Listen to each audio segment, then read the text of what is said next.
High viewers. ఆనాడు బాబర్ కాలం నుంచి నేడు ఉన్నటువంటి యూసఫ్ పఠాన్ వరకు కొంతమంది ముస్లింలకి ఇది నొప్పించినట్టుగా ఉండొచ్చు, బట్ ప్రాక్టికల్గా మాట్లాడుకుందాం. ఇప్పుడు నేను ఒక ప్రభుత్వం స్థలం ఆక్రమించాను, నేను ఏదో కట్టడం కట్టా, అది నాది అంటే సరిపోద్దా? అది నీదని ప్రూవ్ చేయాలి కదంటే, సరే ఆక్రమించా కట్టా రెగ్యులరైజ్ చేయండి.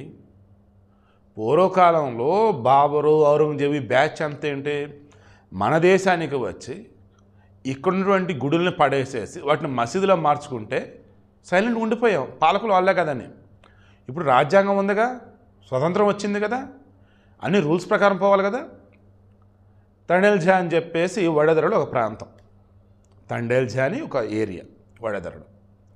అక్కడ యూసఫ్ పఠాన్కి ఒక బిల్డింగ్ బంగ్లా ఏదో ఉంది. వాస్తవానికి ఆ స్థలాన్ని కూడా కొంత గవర్నమెంట్ స్థలం ఉందట. ఇక దాని పక్కన పెద్ద ఫెన్సింగ్ వేసేసాడు. అది గవర్నమెంట్ స్థలం. దానిలో గుర్రపుశాలలాగా ఇంకా అకాడమీ లాగా సంథింగ్ లేదట. మొత్తం ఆయన సంవత్సరం రాజ్యాన్ని క్రియేట్ చేసుకున్నాడు. నేను వడోదర వాళ్ళు, మున్సిపల్ వాళ్ళు, ఇదేంటా బాబు ఇలా చేశావు నువ్వు, తప్పది ఖాళీ చేయ అన్నారు. ఎందుకు ఖాళీ చేయటం, ఇవన్నీ కట్టేసుకున్నావు కదా ఆల్రెడీ. ఇప్పుడు ఆ స్థలం నీది అని చెప్పాక కట్టుకోవటం వేరు, లేదు సరే అట్టయితే ఎంతకంత డబ్బు ఇచ్చి కట్టుకొని చెప్పేసి ఎవరైనా చెప్తే అది వేరు.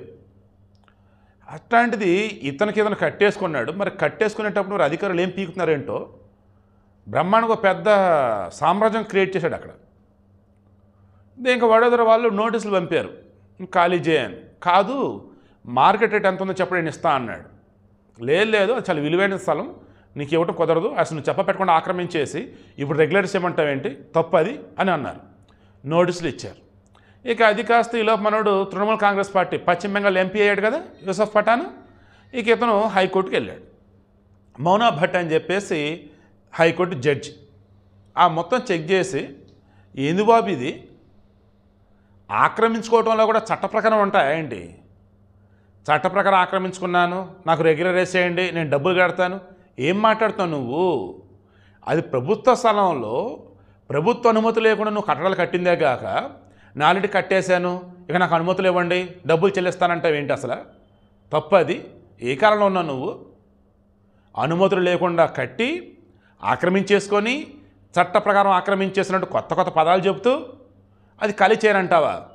ముందు అదంతా వెకేట్ చేసే, అండ్ నువ్వు కట్టిన బిల్డింగ్ ఏదైతే నీ సొంతది ఏదైతే ఉందో అందులో కూడా ఒకవేళ ప్రభుత్వం కనుక దాని అనుకుంటే అది కూడా వెకేట్ చేయని చెప్పేసి తీర్పిచ్చారు. ఈ వీడియోకి ఇంట్రెస్ట్ మీకు అర్థమైందా? ఇప్పటికీ మన సమాజంలో చాలామంది జడ్జి అన్నమాట మరలా చెప్తా, బాబు నువ్వు టీఎంసీ ఎంపీ అయితే అవ్వచ్చు కాక, నువ్వు ఒక క్రికెటర్ అయితే అయ్యి ఉండొచ్చు కాక, నువ్వు ఒక సెలబ్రిటీ అయితే అయ్యి ఉండొచ్చు కాక, కానీ ఈ భారతదేశంలో చట్టం అనే దాని ముందు అంతా సమానమే. You are not above the law, నువ్వేమి చట్టానికి అతిథులు కాదని చెప్పేసి చెప్పింది. నేను అదే చెప్తున్నా. ఇప్పటికీ కొంతమంది ఫూలిష్గా పూర్వకాలంలో ఎలాగైతే అలాగే చేసుకుంటూ, ఇంకొంతమంది మన అధికారంలో ఉన్నాలే మనం ఏం చేసా చెల్లిద్ది అని చెప్పేసి అనుకుంటూ ఇలా బరి తెగిస్తూ పోతున్నారండి. ఈ యూసఫ్ పఠాన్ కూడా ఒక రకంగా అలాగే. ఆల్రెడీ వడోదర వాళ్ళు నీకు నోటీస్ ఇచ్చినప్పుడు ఎప్పుడో ఖాళీ చేయాలి కదా, అలా చేయకుండా హైకోర్టు దగ్గర వెళ్ళటం అసలు నిజం నాకైతే ఫ్యూజులు ఎగిరిపోయినాయి. అసలు ఇది ఏంటి బాబు ఎట్టున్నారు ఏంటంటే, నిజంగా ఇటువంటి వాళ్ళకి సొసైటీల్లో బానిసలా కొంతమంది ఉన్నారు. వీళ్ళు ఏం చేస్తే కరెక్ట్ అనుకుంటా పోతున్నారు. దానివల్లే ఈరోజు మన భారతదేశంలో తగలాడింది.